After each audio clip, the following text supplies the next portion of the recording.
كما تحب وترضى بأن تصلي عليه صلاة وسلام عليك يا رسول الله صلى الله تعالى عليه وسلم. أعوذ بالله من الشيطان الرجيم. أولئك الذين اشتروا الضلالة بالهدى فما ربحت تجارتهم وما كانوا مهتدين. ترجمہ: یہ وہ ہیں جنہوں نے خریدا گمراہی کو ہدایت کے بدلے، تو نہ فائدہ دیا ان کی تجارت نے اور نہ تھے وہ اس راہ سے آگاہ۔ مثلهم كمثل الذي استوقد نارا فلما أضاءت ما حوله ذهب الله بنورهم وتركهم في ظلمات لا يبصرون۔ ان کی مثال جیسے اس کی مثال جس نے روشن کی آگ، تو جب خوب روشن کر دیا اس کے سب گرد و پیش کو، چھین لیا اللہ نے ان کی روشنی کو اور چھوڑ دیا انہیں اندھیریوں میں کہ انہیں کچھ نہ سوجھے۔ صم بکم عمی فہم لا یرجعون، بہرے، گونگے، اندھے، تو وہ نہیں ہیں باز آنے والے۔ اللہ رب العزت تفسیر سماعت فرمائے۔ حالانکہ اللہ خود ذلیل کرتا ہے انہیں کہ دنیا میں مسخرے کہلائیں اور آخرت میں مسلمانوں کی جنت دیکھ دیکھ کر ذلیل، اور اللہ ہنسی مذاق نہیں کرنے دیتا بلکہ ڈھیل دیتا ہے انہیں کہ اپنی بد زبانی، چھیڑ چھاڑ اور سرکشی میں بھٹکتے رہے اور اپنی ذلت کا سامان زیادہ سے زیادہ جمع کرتے رہے۔ یہ وہ ہیں جنہوں نے خریدا گمراہی کو ہدایت کے بدلے، تو نہ فائدہ دیا ان کی تجارت نے اور نہ تھے اس راہ سے آگاہ۔ یہ سارے کافر وہ ہیں جنہوں نے خریدا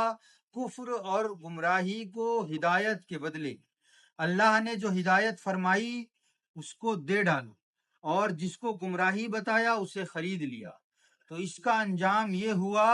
کہ نہ فائدہ دیا ان کی تجارت نے اور بالکل خسارے میں پڑ گئے۔ اور خسارہ کی وجہ ظاہر ہے کہ نہ تھے وہ اس تجارتی راہ سے آگاہ، نہ ان کو یہی معلوم تھا کہ ہدایت کتنی قیمتی چیز ہے، اور نہ اس کا اندازہ تھا کہ گمراہی میں کتنے عیب ہیں۔ ان کی مثال جیسے بالکل اس شخص کی مثال ہے جس نے اندھیرا مٹانے کے لیے روشن کی آگ کہ اس کی روشنی میں چلے، تو اس روشنی نے جب خوب روشن کر دیا اور اچھی طرح چمکا دیا اس کے سب گرد و پیش کو، ہر طرف روشنی ہی روشنی پھیل گئی، جس طرح کہ اسلام نے اپنے نور سے سارے عالم کو منور فرما دیا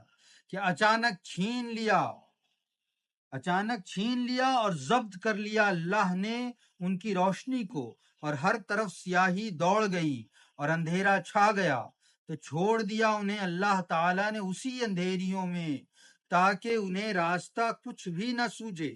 فتح اسلام پر کچھ رائے ہو اور عارضی شکست پر کچھ رائے، حق بات پر جمے رہنا نہ بھائے۔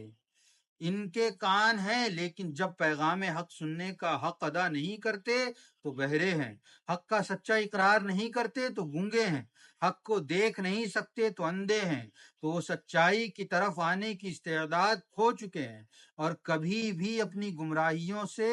نہیں ہیں باز آنے والے۔ اللہ رب العزت نے قرآن مجید میں بیان فرماتے ہوئے یہ بیان فرمایا کہ وہ لوگ جو اللہ کے نیک بندوں کا مذاق اڑاتے ہیں، ان کی نیکیوں سے ٹھٹھا کرتے ہیں اور منافقت کا ثبوت دیتے ہیں، ایسے لوگوں کو اللہ رب العزت ذلیل فرماتا ہے اور انہیں ڈھیل دیتا جاتا ہے کہ وہ اپنی گمراہی، اپنی بددیانتی، اپنی بدکاری میں بڑھتے جائیں۔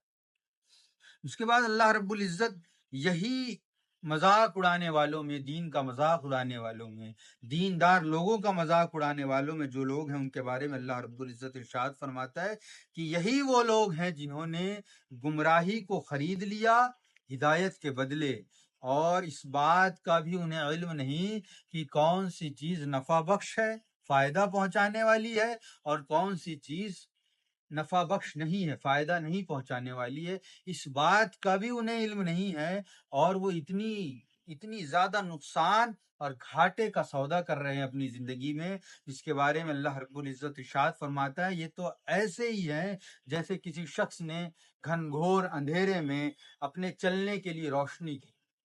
جب وہ علاقہ خوب روشن ہو گیا تو اللہ رب العزت نے اسے ہی اندھا کر دیا، تو اب وہ روشنی اس کے کسی کام کے لیے، کیونکہ اللہ رب العزت نے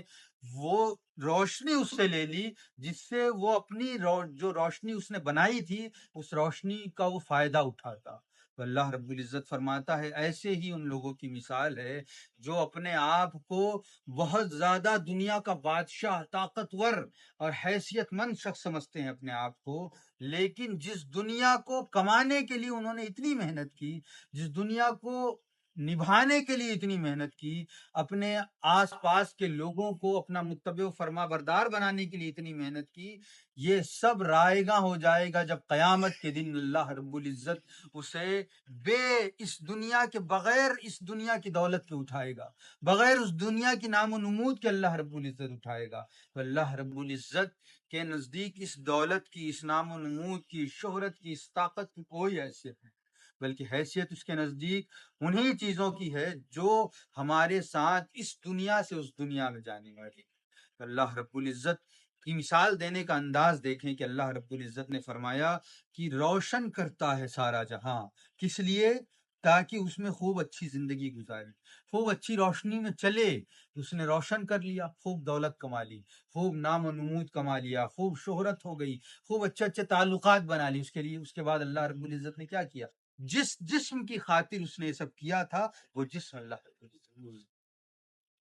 تو اب یہ دولت، یہ نام و نمود، یہ شہرت کسی کام کا نہیں، کیونکہ جس جسم سے اس نام و نمود کا تعلق تھا، جس جسم کو یہ نام و نمود فائدہ پہنچانے والی تھی، یہ دولت فائدہ پہنچانے والی تھی، یہ شہرت فائدہ پہنچانے والی تھی، یہ تعلقات، یہ کانٹیکٹس فائدہ پہنچانے والے تھے، وہ جسم ہی اللہ رب العزت نے لے لیا۔ تو ذرا ہم غور کریں، اب یہ نام و نمود کسی کام کی نہیں، یہ شہرت کسی کام کی نہیں، یہ دولت کسی کام کی نہیں، تو اب کام کیا آئے گا؟ وہ نیکیاں جو ہم نے ایمان کے دائرے میں رہ کر عقیدے کی صحت کے ساتھ اللہ رب العزت اور اس کے رسول صلی اللہ تعالی علیہ وسلم کی رضا اور خوشنودی کے لیے ہم نے کمائی، جو نیک عمل کیے وہ نیک عمل کام آئیں گے۔ کیوں؟ کیونکہ وہ نیک عمل اس جسم کے لیے نہیں ہے، وہ نیک عمل اللہ کی رضا کے لیے ہیں، اور اللہ رب العزت سب سے پہلے بھی موجود تھا اور سب کے بعد بھی موجود رہنے والی ذات ہے۔ تو اللہ کے لیے جو کچھ کریں گے وہ اللہ جب تک باقی رہے گا اس چیز کا اجر عطا فرمائے گا۔ تو اسی لیے اللہ رب العزت آگے ارشاد فرماتا ہے کہ جو اس طرح کی حرکتیں کرتے، جو اس طرح کی حرکتیں کرتے ہیں وہ کیا ہیں؟ اللہ رب العزت ارشاد فرماتا ہے وہ بہرے، گونگے، اندھے ہیں۔ تو کان بھی ہے، اندھے بہرے کیسے ہو گئے؟ سنتا بھی ہے۔ تو اللہ رب العزت حضور محدث اعظم ہند جو مدنی بابا کے والد صاحب، حضور شیخ الاسلام کے والد بزرگوار ابا جان ہیں، وہ یہ کہتے ہیں کہ وہ اندھے اس لیے ہیں، بہرے اس لیے ہیں، گونگے اس لیے ہیں کہ وہ حق بات نہیں سن سکتے، اس لیے وہ بہرے۔ جو کوئی بھی حق بات نہیں سن سکتا قرآن اسے بہرا کہہ رہا ہے، جو کوئی حق بات دیکھ نہیں سکتا قرآن اسے اندھا کہہ رہا ہے، جو کوئی حق بات بول نہیں سکتا قرآن اسے گونگا کہہ رہا ہے، چاہے وہ کتنا ہی اچھا بولنے والا کیوں نہ ہو، کتنا ہی اچھا سننے والا کیوں نہ ہو، کتنا ہی اچھا دیکھنے والا کیوں نہ ہو۔ اور اللہ رب العزت آگے ارشاد فرماتا ہے فَهُمْ لَا يَرْجِعُونَ، اور اللہ رب العزت نے انہیں اس قدر ڈھیل دے دی ہے، اس قدر وہ گڑھے میں اللہ رب العزت کی ڈھیل کی وجہ سے اتر چکے ہیں، وہ اپنے آپ کو کتنا بڑا ہی شان و شوکت والا کیوں نہ ہی سمجھے، کتنا ہی بڑا نام و نمود والا کیوں نہ سمجھے، اللہ رب العزت فرماتا ہے وہ گمراہی کے ایسے گڑھے میں گر چکے ہیں کہ وہ کبھی لوٹ کر نہیں آنے والے۔ تو اللہ رب العزت سے دعا ہے کہ اللہ رب العزت ہم سب کو ایسے گمراہی کے گڑھے سے محفوظ فرمائے۔ الفاتحہ۔